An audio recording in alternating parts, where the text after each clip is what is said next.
welcome to another episode. Fortunately, not the greatest outcome. I think I think my son just dropped something. Sorry if you heard that. They're right above me, so my son's probably getting a little wild. It's almost his bedtime, and he's just rocking out. But yeah, not the best outcome of the weekend, but appreciate you guys being here nonetheless. Let's see. I see some comments rolling in. Before I get to those, let's get this link out so you can enter in for the giveaway if you so choose. As always, if it is your first time, please just enter one time. I'm going to post it multiple times throughout the live show. Just enter in one time. We'll be drawing some winners a little bit later on in the day, or a little later on in the stream, I should say. You do have to be here to claim your prize. If you're not here, your prize will get forfeited if you don't claim it by the end of the episode. So just make sure you're checking in periodically. There is the form there. Fill it out for me. And then when we go to draw it, I'll hopefully draw your name. Oh man, it's kind of chilly in my basement. I should have wore a hoodie. Not prepared in that sense, but here we are. That's all right though. Just seeing some people checking in. Ron, good to see you. Good to see you, sir. We have Wade. You are throwing up the X.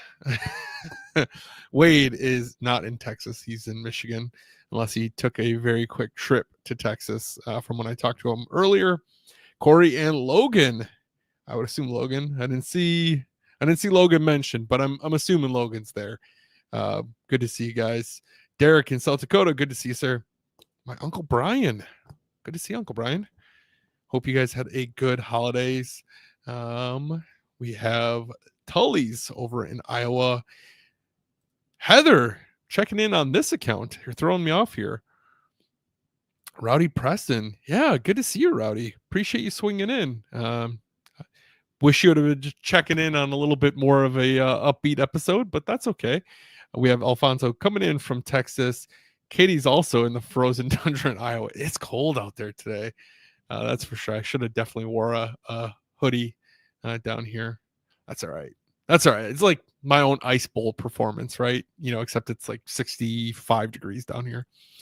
Kirby, good to see you, man. Yeah, checking in from under my bed, watching that. Yeah, I'm glad you're not working too hard out there with all the cold weather. We got Keith. Good to see you, Keith. Yep, good to see you. Glad you and Logan are both here. All right. Steve, good to see you again. Bailey, as always, good to see you. You're in Texas, but in Green Bay for work for a couple months. Oh, that's cool that you're in Green Bay, man. Hope you're staying warm. I'm sure it's not very fun for you right now. And then Ben checking in from Cali. Ben, glad to hear you and your family are doing okay. I thought of you guys right away when the wildfires were going on, so I'm glad to hear that everything's going well over there. I guess as good as it can be. Glad to hear you're a couple hours away from it, and hope you're continuing to stay safe. Obviously, scary situation going on over there. Tony checking in as usual from Wyowega. Good to see you, Tony. All right, well, let's if you haven't, I dropped the link earlier in the stream, so find that comment. Go enter in for that giveaway if you haven't done so already. We're going to be drawing two winners tonight. Our scenario last week was a Tucker Kraft touchdown, which did not occur. So we are just drawing the traditional one, and then we're drawing one if we lose. I'm trying to think about how we should go about the loss, the bonus, if you will. Do we do the bonus tied to the Eagles now because the Eagles beat us? So if the Eagles win, we only do a single giveaway. If you guys have any ideas on that, I do have an idea as far as how I'm going to do like the scenario giveaway. We talked about that last week, and I'll talk about that a little bit later on in the episode. But yeah, obviously the Packers season came to an end on Sunday after losing to the Eagles 22-10. Man, what a rough game. We talked earlier in the year. I want to say it was right before the Saints game. Maybe right before the Seahawks game. I think it was right before the Seahawks game that I said I really wanted to see the team really perform well in that final stretch and not limp their way into the playoffs. because I was concerned what would happen if that happened. Tried staying optimistic through it after the loss to the Vikings and after the loss to the Bears. But ultimately, we saw kind of what I was worried about and what a lot of other people were worried about with the Packers just looking out of sync. We saw the last few weeks, they just looked out of sync. They went from scoring 30 plus points, I think 5 straight games, to just struggling. It felt like everything was out of sync. And I know you guys are going to be shocked, but it caused some Packers fans to like lose their minds in those final 3 weeks, which I know you're as shocked as I am, but Jordan Love did not have a great game against the Eagles. 20 of 33, 212 yards, 0 touchdowns, and the biggest issue was the 3 turnovers or the 3 interceptions. Now, one of those was just like kind of a last minute. You're running out of time. Let's just try to go for something deep. Maybe it wasn't the best ball, wasn't the best decision.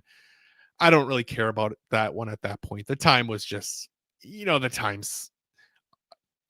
You just had to try to make a play at that point. It is what it is.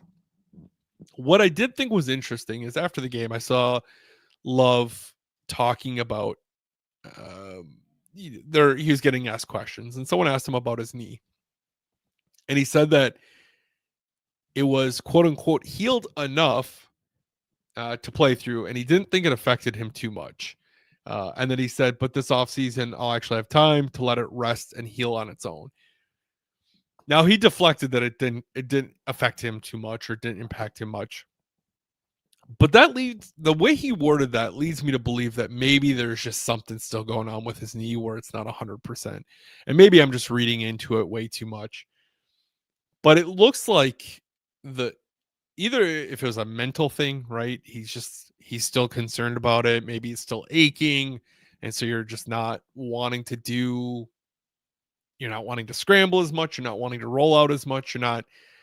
I don't know. And like I said, maybe I'm just looking into it way too much. But it also looked like, for most of the season, the Packers didn't do much under center. They did a lot of pistol, a lot of shotgun. They really didn't do play action under center. They didn't do a whole lot of snaps under center in general. When we saw quarterback sneaks, we'd see Tucker Kraft come in and take them rather than having Love do it, which I think is good, even if Love was fully healthy.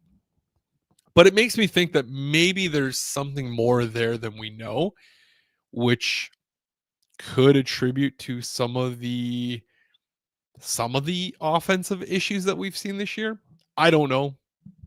I'm strictly speculating at this point. I'm not in the know. I don't know any of his medical reports or anything like that, but it just seems like he seemed pretty shaky there the last few weeks, especially. Even he had a couple of good games this year, but it seemed like it was kind of nothing could get like in sync this entire season, which was pretty interesting. I am curious to see how things kind of continue to progress. I know a lot of fans want the Packers to get rid of him or the Packers to bench him. It's not going to happen. Jordan Love's going to be your starter next year, whether you like it or not. I'm also seeing fans want Matt LaFleur fired. I see them wanting Gutekunst fired. None of those things will happen. All 3 will be here next year. Jordan Love's going to be the starter next year. Goot's going to be assembling the roster. And we talked about this last week or 2 weeks ago. The Packers have been paying off past contracts for the last couple of years. They really haven't had the funds to spend in free agency like I would assume they would want to, because they have had contracts that they've had to pay off in cap space that was used elsewhere. I still have that tweet saved, so I'm going to pull it up again in case you weren't here. It's quite small, so I apologize. But the Packers, as of right now, have over like $50-60 million in cap space. Now, accounting for all of your future expense, that puts the Packers closer to about $25 million in spendable cap space. That doesn't sound like a lot. However, once you kind of make some moves that you need to make, whether it's restructuring veteran contracts, releasing veterans, or adding void years, the Packers could get like another $50 million in cap space, which being able to utilize a large percentage of cap into any potential free agents that you like, that's a pretty big deal that could help us going forward. Now we have some holes to fill for sure, and I'm sure we're going to be talking about that as we start getting into some of these burning hot questions. But I don't know. If you'd have told me start of 2023, we have a new quarterback coming in. Really, if you think about the last couple of years of Rodgers' tenure, that roster is completely different than what the roster we have now is. It feels like it's a complete reset. Had you told me going into 2023 that the Packers would be at this point in their quote unquote rebuild, I think all of us would have been okay with it. And maybe I'm speaking on my own. I know I would have been okay with it. It's like, hey, first year, you make it to the wild card as a 7 seed. You upset the 2 seed. You have a fun run. Second year, you improve record wise. Now, maybe Love didn't make that improvement that you wanted to see, but you improve record wise. Josh Jacobs was a big improvement on this offense. And you now go to 11 and what were we? 11-6 is the final record. I think we'd be okay with that. Rodgers coming in, and I know people get sick of like the comparisons, right? Completely different era, completely different teams and what have you. But Rodgers took a team that went 13-3. They went 6-10 the following year. They made the playoffs in 2009. I think they finished the year, what was it, 11-5, if I'm not mistaken, that year. So if you'd have told me that the Packers would make the playoffs their first 2 years with this young roster, the youngest roster in NFL history, or maybe they're the youngest roster for sure to ever make the playoffs. I think you'd be okay with that. Now, there's a lot to clean up. There's a lot to do. And I think now that the Packers are getting more money, or having that ability to spend more money, I think they're going to go out and they're going to sign some free agents, and they're not going to be the youngest team anymore. And if they are, it's not because they're not signing free agents. It's just kind of how it works out that way. You obviously don't want a team full of old guys either, so it's finding that sweet balance. But defense, I will say kudos to the defense.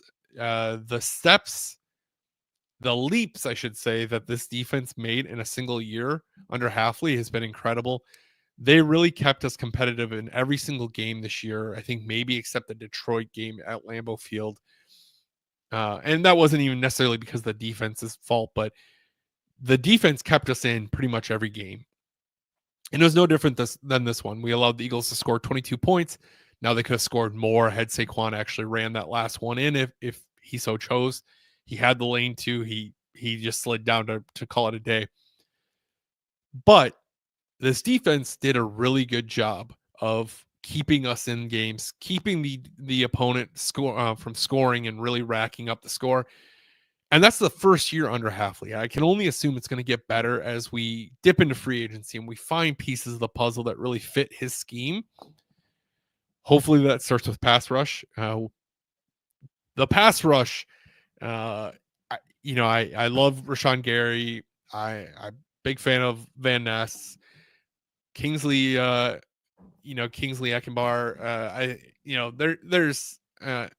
There's a lot of guys on this defense and on this pass rush that I'm a fan of.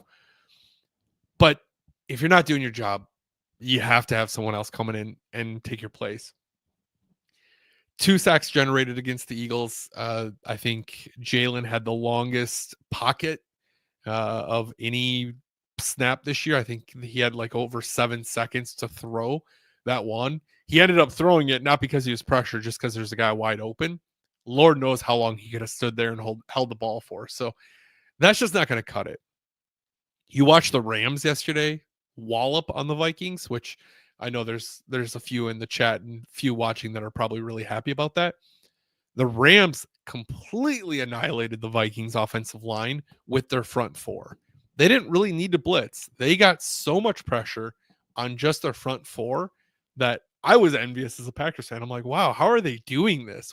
How can we do this? They registered 9 sacks against the Vikings. And the Vikings have a really strong offensive line. So to put up 9 sacks against them says something. Now, Darnold, I think, was kind of seeing ghosts. He was holding onto the ball way longer than he should have. But man, there's definitely some holes that are going to need to be filled in this defense. It sounds like I'm going to do this last talking point, then I'm going to check some comments, but it sounds like maybe there's some rifts going on in the locker room, which you don't like to hear. Doesn't sound like Nixon wants to do returns anymore. It sounds like he wants to focus on playing corner only, which is interesting considering he probably wouldn't be on this team if not for being a solid return person. I know fans were really mad at him for that fumble, and I understand. I will say I think he recovered it. There's pretty clear evidence that he recovered it. Why it didn't get ruled that way, I don't know. I don't think that had I don't think that would have changed the outcome of the game. It just felt like it set the tone for the game, if anything. So yeah, I don't know. And then it sounds like Jair might be a little bit irritated and wanting out, which I wouldn't be surprised if the Packers moved on from him regardless, just because how much money the Packers owe him and what they can save by getting rid of him or moving on from him. I don't know. We'll see with that. This is Ron's comment here is kind of leading into that, but Tucker Kraft's comment about what they learned about some of the players this year. What was your take from that? I did see something about how he just I don't know if I saw the comment specifically about what they learned about some of the players. I just saw him make a comment about how it felt like they just couldn't get going the last few weeks, and they felt like that vibe in the locker room, but they just couldn't shake it, and they were hoping to shake it, and it just didn't go. So I'll have to go look because I didn't see anything about it about what they learned about some of the players this year, but I'm curious about that. Yeah, Chad, exactly. I mean, some of the issues beginning of the season returned. It felt like we couldn't shake that. Earlier in this season, we had a lot of issues. We got out of that rut, really started seeing things kind of stabilize and start looking like a better offense, a better team all around. And then we saw those issues kind of come back at the end of the season at the worst time. And I'm with you. I can't believe the season's already over. It's ready to see what the offseason brings in the draft in Green Bay. I'm excited for the draft. That's it's going to be a crazy time. I don't really like crowds. I don't like a lot of people, but I'm definitely going to be there. I see some questions. I'll do those in the burning hot questions. I'm not trying to jump into those quite yet, just as we're and they're all good questions, but Tessie, yes. I mean, I could not agree with you. And I will say, Tessie, as someone who has a fair bit of reach with Packers fans and other fans, I will say that I think 80% of fans are probably fans that cheer for their team. They're happy when they win, and if they lose, they're frustrated or they have critiques or criticisms which are valid, and they just go on with their day. It's that other 20% that's just like so emotional about it and just so vocal about it. And it's always the loudest people that you're going to hear, especially on like social media. So I think most people are pretty rational with it all, but you're always going to have those weird ones. Jimmy, good to see you. Good to see you, sir. Chris, it's earlier in the chat. I'll be dropping it again later. Just keep an eye out if you haven't. So Dan, I'm sure a pick or two would go with Jair. Are you saying like we could receive a pick or two? I don't think the Packers could get much for Jair. Maybe a late pick, but I don't think anyone's going to give him much. He just hasn't played a lot, and what they're owing him, I'm assuming teams aren't going to want to put that much money into it. Kirby, you definitely nailed it. I do call it entitled town a lot. You know, it's been crazy to hear some of these comments from fans, no doubt about it. Yes, I love that as well, Bailey. If you didn't see, I was actually going to talk about that, so that's a good segue here, Bailey. After the game, Josh Jacobs said that they're going to need to kind of shake up the locker room a little bit, and he's going to do his job to recruit some people. I am all on board for Max Crosby, assuming that they don't have to give up too much to get him. I think that's the stipulation for me. I don't want to give up like the complete future for a pass rusher. I know pass rusher is a prime thing, but I feel like giving up too much could potentially be a mistake that sets your franchise back. Chris, good to see you, sir. Hope you, Terry and Kaylee, are doing well. All right. Yeah, I'm with you there, Corey. It's frustrating. Anytime the season comes to an end, it's frustrating. Optimistic for the future for sure. Also, El Bistro Taco rules. Yeah, man, I'm glad you gave me the update on that. I'm definitely gonna have to give that a try. It throws me off because they advertise that they're Mexican and Italian, which is an odd one. So where do we go from here? I think that's the biggest thing, right? After the season, you think, okay, how do we get from this point to take that leap to be able to maybe compete more with Minnesota, Detroit, maybe make a deeper run in the postseason? So how do we get to that point? Well, I don't necessarily know the answer to that, but as far as our free agents this year, kind of run down the list of them. I should have put it on a slide, so my apologies. I've been quite busy this week, but we have Zane Anderson, who's going to be. These are our unrestricted free agents first. We have Zane Anderson, Corey Ballantyne, Tyler Davis. Maybe I should do the positions with them. Safety, Zane Anderson. Cornerback, Corey Ballantyne. Tight end, Tyler Davis. Tackle, Andre Dillard.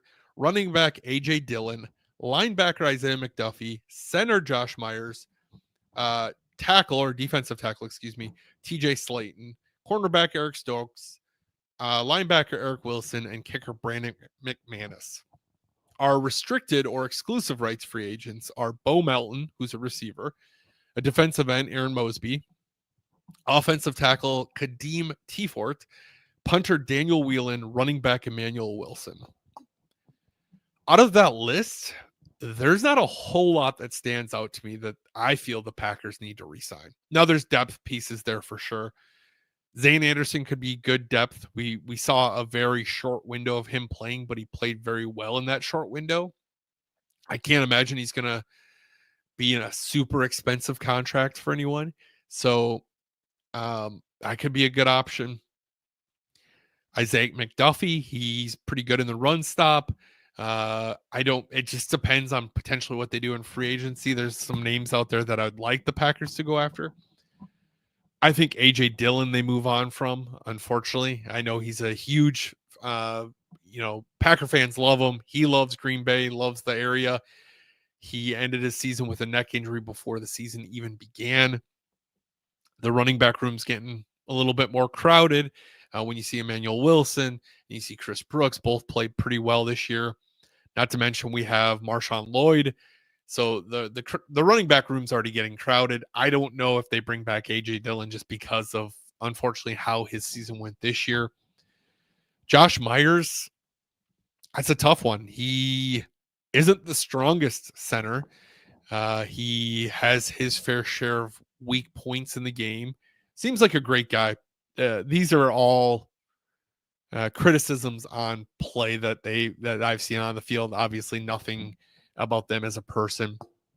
I was very relieved to see that it doesn't sound like his injury that was sustained at the end of that game was anything that could potentially hinder his career going forward. Doesn't sound like it was the most ideal situation, but the way he went down and the way they brought him off the field, I was like, oh man, did he just do something that's going to hinder his 2025 season? But it does not look to be the case, which I'm very happy about, especially because he's hitting free agency. But I will say, I very well could see the Packers trying to bring him back on something relatively team friendly. He knows the offense. He's not perfect by any means, but they did draft him, if I'm not mistaken, in the second round. And they maybe want to keep him around for another few years just to see if they can't get him to grow further. TJ Slayton, once again, maybe He had that boneheaded unnecessary roughness in the game against the Eagles. He provides some good run stop, but will the Packers want to bring him back with that? I don't know. I've liked Slayton during his time in Green Bay. I wouldn't mind seeing him come back. Eric Stokes, cornerback. I know he got a lot of flack, but he really seemed to shore things up at the end of the season. I don't know if it's just because I don't know if it's because they're too busy picking on other places on the field, like the middle of the field, rather than picking on Eric himself. But he could be good depth. I think if we see anything this year, it's like having good depth on corner could be the make or break for your season. Losing Jair this year really hurt us and really exposed our cornerback, and something that I thought was like more of a strength going into the season seemed to pretty quickly turn into an area of weakness for us. Eric Wilson, I could see them potentially bringing him back. He wouldn't probably be that expensive. He's an older linebacker, but he's played pretty well in the opportunities he's gotten. Brandon McManus, I think you have to bring him back. 2-3 year deal, I think you'd want to bring him back. Bo Melton, the ones that you have exclusive rights to are a little bit easier to bring back, but Bo Melton, I would think that maybe you bring him back at least for competition throughout camp. Whether or not he sticks, I'm not sure. But I think he provides a lot, or he can. We saw him have a really solid end of his year last year, and he's done some things this year. I don't know. Maybe that's a guy that you bring in as a camp body and trying to compete for a roster spot. And I think other than that, maybe Daniel Whelan, I'd say you'd want back for sure. Packers struggled with punters for a long time, so the fact that you landed one and found one, I think you'd want to retain him. And then Emmanuel Wilson, I could see the Packers bringing him back as well. He seemed to have a really good season this year and really capitalized on the opportunities he was given. But yeah, I don't know that there's necessarily in that list anyone that's going to be big money. And I think that's really nice for the Packers because it allows them to dip their toe into free agency a bit more. Now, next season, we're going to have guys that are going to come up that are probably going to need a little bit more money. So the Packers won't spend all of their money, I'd imagine. I'm sure they're going to try to get some contracts done with it as well, but I don't know cap space that well. I know one name Packers fans are kicking around a lot is T. Higgins. I did see something interesting online today. Someone by the name of Robin Adams on Twitter posted this. So Packers fans are to give Christian Watson a lot of flack for how much time he misses. Well, Christian Watson in the last 2 years has played 24 games. T. Higgins in the last 2 years has played 24 games. I don't know that would be the answer to what you want. You don't want, and I know T. Higgins is a great receiver. And I know he would elevate that receiver room, and I'm by no means saying that he won't. But if you have a person that has those soft tissue injuries quite a bit, I think it's going to be very frustrating. Same frustrations that you see now when Watson's out with a soft tissue injury, when Jair is out. I don't think you necessarily want to put big money into a guy that has had that availability over the last 2 years. One name that seems to continuously be coming up is Devontae Adams, which is interesting. It's pretty interesting because when I think of like the Packers receiving room, as I'm growing up, the Packers always had a blueprint for their receivers. They had their core group of guys. And then like every 3 to 4 years, they would draft a guy to replace one of their older guys in their core group. It would allow this younger receiver to take his time to come up into this offense to learn kind of the Packer way at receiver. And then he would come in, that older guy would not be retained, would be cut, would retire, what have you. And then they would do that same blueprint. It was always that way. We saw Greg Jennings get drafted, then James Jones, and then Randall Cobb, then Devontae Adams in 2014. It always seemed to be that path. 2017, I think, was that the year we took MVS. We took Jamon Moore, and then there was it Yancey? D'Angelo Yancey, or is he the running back? He might have been that running back group. But there's one more in that wide receiver group that we drafted. Now, MVS was ultimately the one that ended up sticking. But what I noticed now is because we went so much youth, we drafted heavy in that one draft class, the 22 draft class. And now there's no veteran presence. We don't have that Packers core that we once did. Long story long, I think bringing Davante in, he probably doesn't have that step that he once did, but he could still win his routes. He's still going to provide a lot of value to that team, and he's going to provide that like leadership to a young receiving team, a young core that you very well could use. We don't know what's going to happen with Christian. We don't know how long he's going to be out. We don't know what's going to happen with Romeo. He had 2 concussions that looked pretty bad in a very short window of time. There's a lot there. So I think if you can bring in a guy like Davante, if the Jets cut him, now I don't want to trade away a lot of assets, and I certainly don't want to trade away assets if we're gonna have to pay the contract he's currently on. The contract he's currently on is in the stage of being horrible. It's like $35 million a year for the next 2 years. I certainly don't want the Packers paying that right now for Davante Adams. But if you can bring him back at something somewhat reasonable, and I know he's going to want his cake too, and I get that. But if you can bring him back on something somewhat reasonable, I think I'd be for that. I think Matt knows what he's getting out of Davante. As long as it's nothing egregious as far as the contract, I think that there could be a lot of value there, and I think he'd be happy to be back in Green Bay, especially as he's bounced all over the place.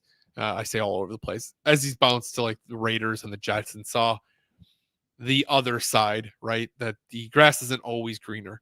Now, maybe he goes to New Orleans or wherever Derek Carr ends up next, but I think he looks at Green Bay and he sees, okay, here's a team that's still making the postseason. My career's not, not getting any longer. So maybe you can provide that help to help him get over the top. You have Josh Jacobs recruiting. Maybe some of these guys can put some stuff together and get some players here that really help the Packers go over the top. So I don't know.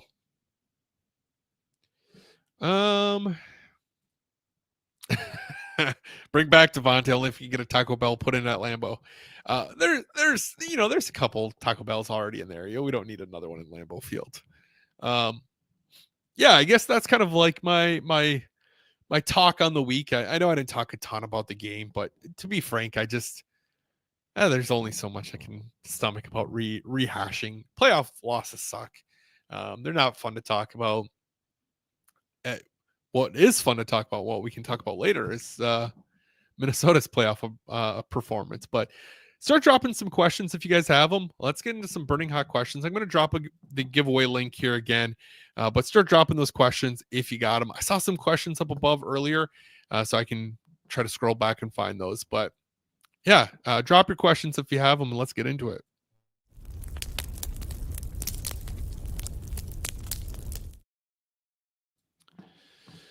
Huge thank you to Legend Larry's. I know their promotion. We've been talking about their promotion all season long. A dozen wings every time whenever the Packers are playing or the Badgers are playing, dozen wings for $10. I know that promotion's done now, right? The Packers and Badgers season's both done. But what I will tell you is what you can do. Here's the pro move for you. If you're in the area for the Super Bowl, go there and get 50 wings or 100 wings. Show up to the Super Bowl party looking like a champion. Dude, if someone is bringing 50 to 100 wings, they're invited to my Super Bowl party, even if I don't know them. Like, if you're bringing legendary wings, you're welcomed at my house. I generally don't have a Super Bowl party because I'm pretty boring. But I might make an exception if you show up at my house with 50 to 100 wings. Even if you're not in the area for the Super Bowl, still stop by. You can pick up some sauces. They have their sauces to go for sale at Legend Larry's. They're great to have at home. I know Chris, he was in here a little earlier. I don't know if he is still in here or not, but I know I'll send him some honey barbecue sauce of Legend Larry's every once in a while. So pick up some sauces if you're in town, or you can buy them online as well. They have some great sauces. So All right, let's take a look at some of these questions. I know this isn't a question, but Joe says, I really don't know if there's anyone in free agency at wide receiver that's going to help. I know everyone is talking about T. Higgins, but with the weak free agency class, he's going to get overpaid. Yeah, I don't want T. Higgins. I was kind of on that bandwagon or relatively vocal about that last week as well. I don't know. I I don't. There's that fine balance, and I know Packers fans always get really mad at previous years of like Ted Thompson not going out and overpaying for some of these free agents. But I think it's that fine balance. I think you can find contributors without needing to break the bank.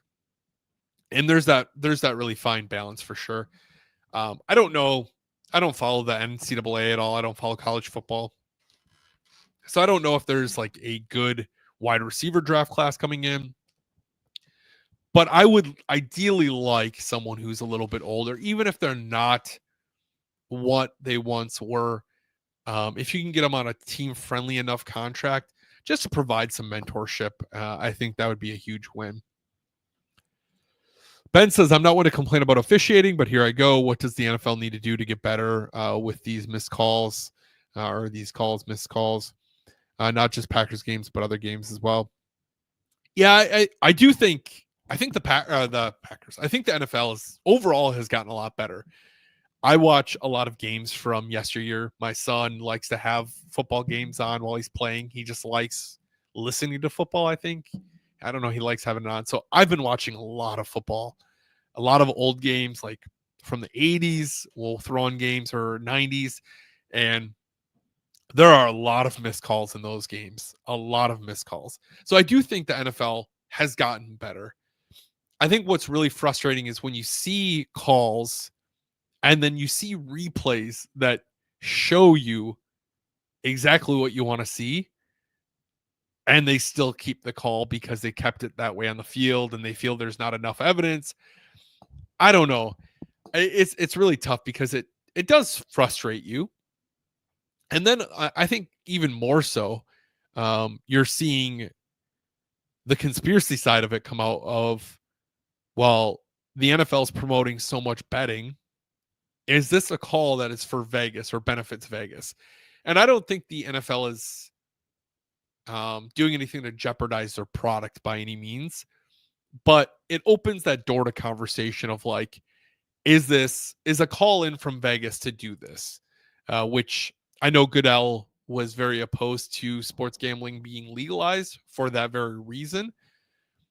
But they do need to do something, and you're never going to get perfect. There's always going to be missed calls, and that's just part of it.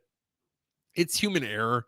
You have people who are looking at it on the field quickly, and there's always going to be missed calls.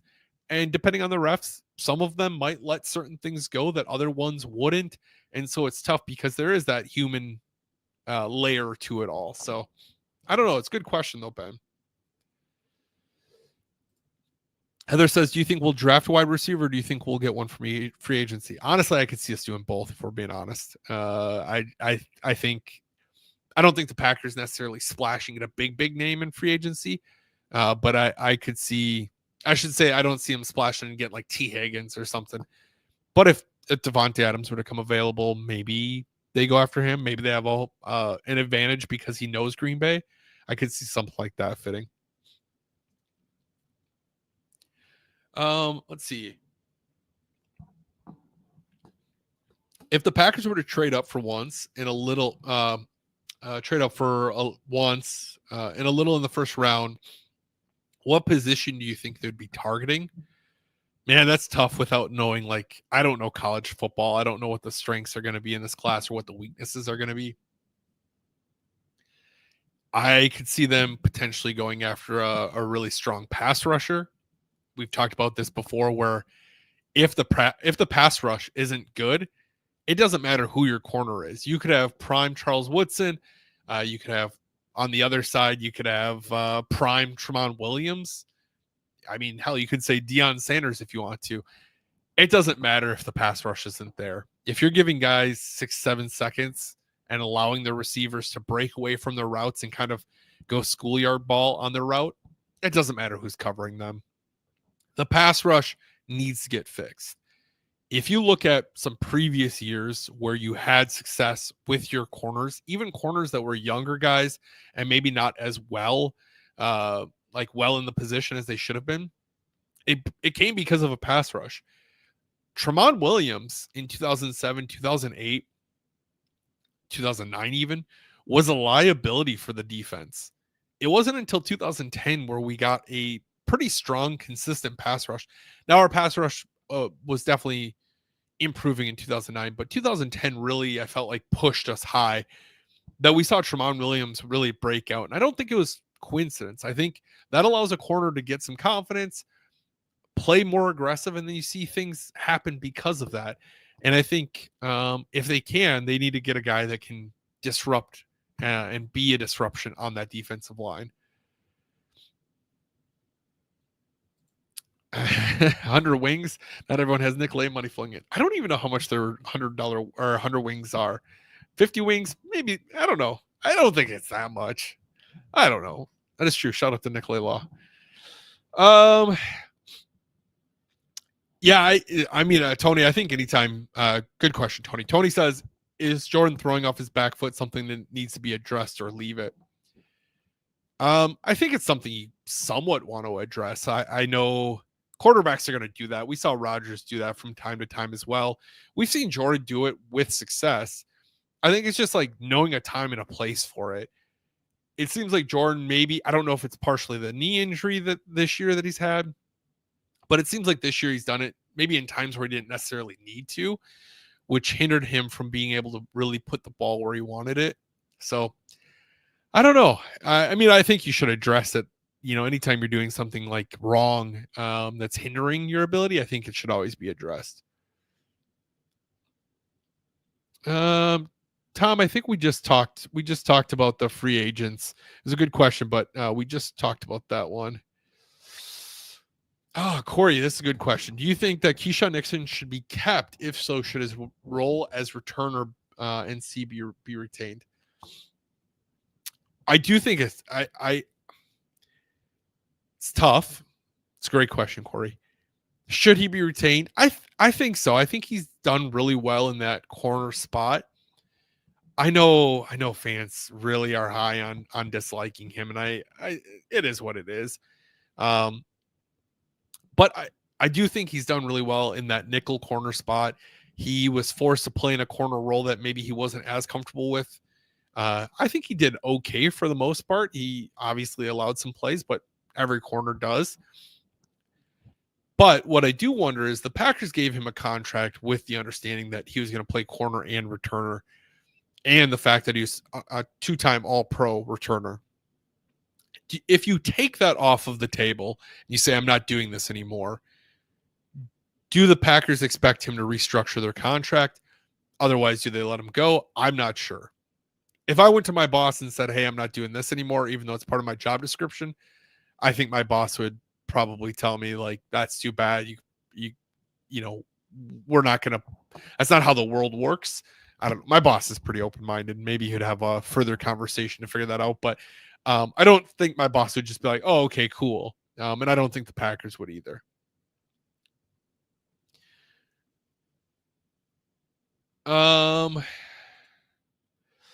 What's the point of NFL and stadiums having a fan code of conduct if the stadiums don't enforce it? I know you can't make it perfect, but do you think the NFL can step in and hold teams accountable to prevent encounters like we saw blow up on the internet this week? Good question, Chad. What Chad's talking about is I didn't realize that it was Boss. I don't even know how to say his last name, but he's a Packers content creator, went to the Eagles game, and his wife got like harassed by this dude behind them the entire game. Was calling her a C word, was calling her an ugly C word, was getting very aggressive, asking the dude what he was going to do about it, if he wanted to fight, all these things. The dude's like, I don't know, in his 40s or 50s. I think that's pretty embarrassing to be that old and be acting that way. That's kind of what you would expect someone maybe in their 20s to be behaving like, but this dude's old enough to understand, to understand that it's a sporting event. I don't know. And I know, like, in other places like Europe, sporting events are a much bigger deal, and that's like, whatever. And I know Philly's a different breed, but I don't know, man. I think it's pretty,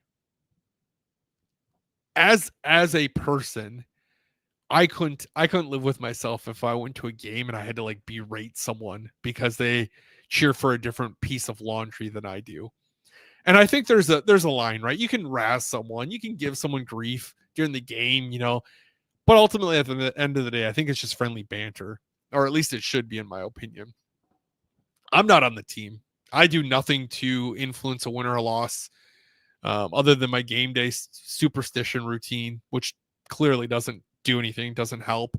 I did it the last 3 weeks. I did it the last 5 weeks. Didn't help. Um, so clearly, I don't do anything to affect the outcome of the game. So I don't know. I think they need to do something. Because I don't know if you could ever do anything in Philly. I mean, they threw snowballs at Santa. Philly's just a different breed, but I don't know. It's wild. Lambo Leo, shout out my guy. Good to see you, man. Love your positivity. We especially need it after the last 3 games. Hopefully, Good is open to some free agent help with our 60 million to spend. Yeah, man, I agree. If you haven't, go check out Lambo Leo. Dude's been memeing the guy that Chad talked about that was hostile. Dude, Lambo Leo has just been trashing the dude for like 2 days straight. I love to see it. I don't interact enough with Lambo Leo stuff. I really need to. Everything I see of Lambo Leo is just incredible. What a great I don't know, dude. I love his Packer collection. I go broke every time I look at it. And then just his vibe. He's a good dude. Good dude to check out. Try to do a couple more. We're already running late here, but let's see here. Iowa Joe says, do you think they bring in someone to replace Clemens, or do you think they just roll with what they have to help Jordan? I think you have to bring in someone. I would like for them to bring in. I wouldn't be opposed for them to bring in someone fresh that's not on the current coaching staff. I would like them to not necessarily promote, but just to bring in someone that's going to bring a fresh set of eyes, a fresh perspective. Shout out to Tom Clemens too. Thanks for bringing that up, Joe. Shout out to Tom Clemens. Honestly, Tom has done so much for this Packers organization that they should make a statue of Tom. Like, Tom should have a statue at Lambeau Field, or some sort of honor outside the stadium, just to reflect and show how important he's been to this franchise. He worked with Brett Favre towards the tail end of his career. He worked with Aaron Rodgers and really helped. I think he's credited a lot for helping craft and mold Aaron Rodgers to what he became. And then he did a lot of work with Jordan Love, which we've seen the progression of Jordan. Now, I know some people think Jordan's the worst quarterback ever to play, but I can assure you that's not the case. I don't know. I can't say enough good things about Tom Clements. Really, the Packers owe so much to him. He's been incredible for everyone. All right. Let's see here. All right, let's do this giveaway. Hope you guys entered the giveaway. I know we're running a little bit late, so I'm just trying to make sure. I'm kind of all over the place, and I know the next couple ones, because the show is going to go through the Tuesday after the Super Bowl. So the next few ones are probably going to be a little bit more chill. They're not going to be too crazy. More just hanging out, talking, recapping, obviously postseason, because I'm not going to be getting into, not going to have to recap the Packers much. And full transparency, I probably won't watch every second of every playoff game, just depending on what's going on with my family and what we're doing. So, all right, let's get these names here.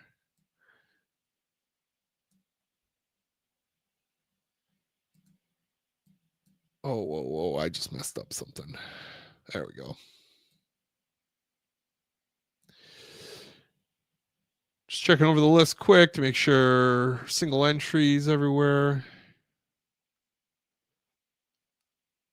I think so. I think we're good.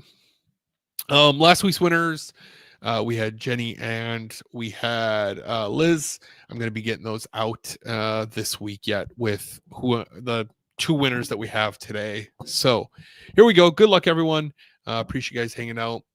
First winner we have.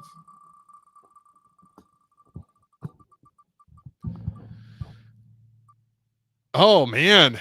See, good thing I didn't ship Liz's prize, because now I can just bundle up. Josh, congratulations, man. Give me a number 1 through 40, up or down. Save myself some shipping costs. That's great. All right, second winner tonight.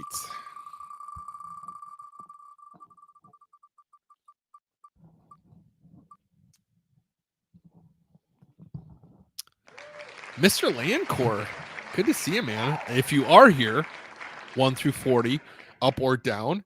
I haven't seen you comment anything, but if you're not here, you have until the end of the episode. I see Josh there. If Mr. Landcore does not claim his prize by the end of the episode, then we're going to do another drawing. That also saves me shipping costs because Mr. Landcore lives right down the road from me. So I swear it's not rigged. I can't rig it. Oh, there's Mr. Landcore. 1 through 40, up or down, Matt, please. Josh, you said 10 up. We are at 35. Boy, just goes to show that how many giveaways we've done this year. It's been fun. I hope you guys have enjoyed it. I should say huge thank you while I'm doing this. Huge thank you to Nicolay for sponsoring the show all year long and making these giveaways possible. Without Nicolay Law, I certainly couldn't do these giveaways. So I definitely appreciate them. If you are injured, make sure you get Nicolay. And if you see them at like any events, Packer games or anything like that, make sure you go up, get a can koozie. If they have them, get some stickers. Make sure you tell them that you watch my live show. Make sure you let them know that you're seeing their stuff thanks to me, because that probably helps out a lot. So Josh, let's see what you got here.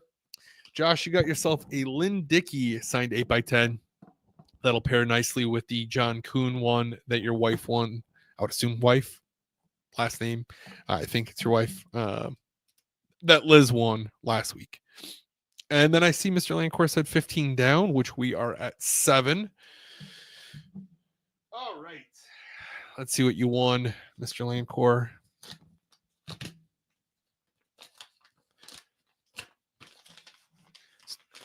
We have a 1962 championship photo. Really cool picture. It's going to go well in your little man cave downstairs. So congratulations, you two. What we are doing, because we don't have a scenario of the week with the Packers being out. So what we are going to do, I'm going to say if either of the 1 seeds, either the Lions or the Chiefs, if either of them lose, we will do a bonus giveaway next week. I know the odds maybe aren't great on that, but I feel like the odds on the bonus scenarios are never are always a little bit tougher to get. Not an impossible thing by any means. You see 1 seeds come out rusty all the time. Washington's looked good. Maybe they can dethrone the Lions, or who knows? Maybe the Texans can upset the Chiefs. So anything is possible, but that's going to be the scenario of the week if either 1 seed gets bounced. But once again, huge thank you to Nicolay Law for making these giveaways possible all season long. They've been incredible to work with, and I'm excited to continue to work with them going forward. So let's see here. Speaking of the playoffs, let's talk about that for a little bit. I know I'm running a little bit behind, and that's okay. I don't have a story of the week either this week. So we're going to just talk a little bit about the playoffs, and then we'll be on our merry way. I just didn't have time to get one put together, so my apologies there. But this week, we are going to see the Texans take on the Chiefs. We're seeing the Commanders take on the Lions. Then we see the Rams take on the Eagles, and the Ravens take on the Bills. Speaking of the Rams, the game last night, the Rams Vikings game, as a Packers fan, was chef's kiss. I think it was. I'm trying to be respectful here, right? My family's all Vikings fans, and I love my family. I don't love the Vikings. I hate the Vikings, but my family's all Vikings fans, and I'm saying this in the most respectful way possible. I know it's like memed a lot to be like, oh, our beating us is your Super Bowl kind of thing. And I think the Vikings, what they did this year, I thought was really odd. When they beat us in their stadium, towards the end of the year, the second to last week of the season. And then they showed afterwards in the locker room where they have like Sam Darnold on their shoulders and they're like celebrating the locker room like they did something insane. I think people would stop roasting the Vikings, or Packers fans specifically would stop roasting the Vikings, saying beating us is your Super Bowl if you don't act like that. I don't know that I've ever seen, and I'm not trying to knock the Vikings. I feel like if the Packers did this, I'd be like, what the hell are we doing? But I thought it was really odd. Beating the Packers, did it? I don't know that it did. I could be wrong, but did that get them a playoff spot? Maybe it did. No, they had their playoff. But beating the Packers didn't do anything for them. It gave them the chance to compete for the 1 seed. It didn't give them the 1 seed. It didn't do anything to help them. I mean, I don't know. Like, that was just such an odd behavior to like bring Darnold up on your shoulders and acting like literally you just won the championship. And I don't know, did they pour Gatorade on KOC as well? That felt like such a weird turning point. They lost to the Lions. They got walloped by the Lions. But then to lose to the Rams yesterday like they did after that was just like, it felt like such a turning point in their season. And maybe it's just because I'm like kind of reflecting on it. But I don't know if anyone else thought about that as was kind of as strange as I did. If the Packers beat I don't know, if the Packers beat the Vikings or Lions or what have you in a game that did not do anything, it didn't make the playoffs, we didn't eliminate them from the postseason, it didn't bring us to the Super Bowl, it didn't whatever, and the Packers reacted like that, I'd be like, what are we doing? This is another game. This isn't anything. I don't know. I thought that was so bizarre. Yeah, I don't know. It was an odd thing, but I was very happy to see them lose. I don't know. I doubt my dad's watching. He might be, but Dad, if you're watching, sorry that I'm happy your team lost. But to win 14 games on the year and then get bounced in the wild card, that's tough. Those ones sting. And I know all the Vikings fans are saying, well, it's a rebuilding year for us. I don't know. You might be rebuilding for a little bit because they only have 3 draft picks this year. They have a first round pick, and right now, as it says, they have a first round pick and 2 fifth round picks. So it might be a very long run for them. They have a lot of free agents coming up. I said that last year though, and they ended up going on this huge run. So what do I know? Anyway, I think that Rams Eagles game is going to be a really good game. The Rams team looks super competitive. I would love to see the Rams or Commanders represent the NFC for the Super Bowl. Ultimately, I want the Bills to win. Ravens Bills, that's going to be an incredible game as well. So couple good ones there. I'm not really as interested in the Commanders Lions or the Texans and Chiefs, but it's going to be a good one all around. Kirby says, did I see Jeff Janis's Instagram story? I did not. I think maybe I saw a reference his stats compared to Justin Jefferson's. Is that the one you're talking about? If so, I think I saw it. I didn't know it came from him, but that's funny. Yeah, Tony, I remember you mentioning that if the Rams were to get in, they're gonna be a problem. Yeah, I do remember that. So I don't know. I'm interested. I'm excited about the postseason here. I know it sucks the Packers are out, but what can you do as a fan? You just enjoy the team when you have it and enjoy the moments you have it. Now I guess we can sit back and be like most teams and just hope for teams to lose rather than teams to win. I don't know. I guess that's the case. But before I end, I'm gonna just say like I was okay with the Lions making. Joe says I know a lot of people don't like the Lions or like this, but I'd be okay if the Lions made the Super Bowl.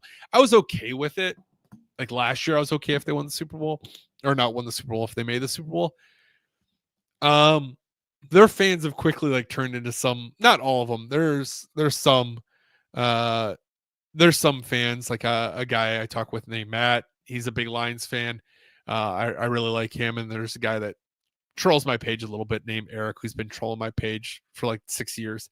He's a good guy. Those are two good guys that I really respect as Lions fans. But Lions fans came out of the woodwork and have just been like, man, just I said this before, but they just don't feel like they know how to win yet. And they haven't won a ton. So I get it, but